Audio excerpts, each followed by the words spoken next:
بسم اللہ والحمدللہ والصلاۃ والسلام علی رسول اللہ ما بعد۔ محترم بھائی اور بہنوں، نبی کریم صلی اللہ علیہ وسلم نے فرمایا آیت المنافق ثلاث، یعنی منافق کی 3 نشانیاں ہیں۔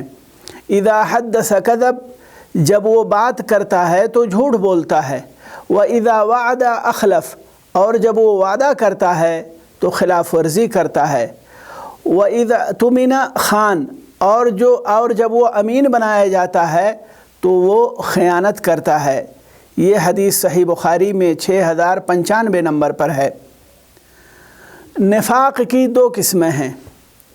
پہلی قسم ہے نفاق اعتقادی نفاق، یہ بندے کو اسلام سے خارج کر دیتا ہے۔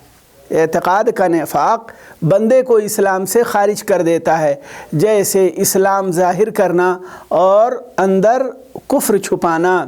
اور دوسرا نفاق ہے نفاق عملی، یہ بندے کو اسلام سے خارج نہیں کرتا، لیکن یہ کبیرہ گناہوں میں سے ایک بڑا کبیرہ گناہوں میں سے ہے، جس سے بندے کو بچنا چاہیے۔ یہ جو نفاق ہے یہ منافقوں کے اخلاق اور اعمال کی طرح ہوتا ہے، جن کا ذکر اس حدیث میں ہے۔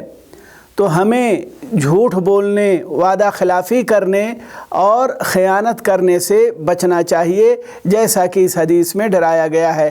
اللہ تعالی ہمیں ان تینوں چیزوں سے محفوظ رکھے، ان سے دور رکھے۔ وصلی اللہ وسلم علی نبینا محمد۔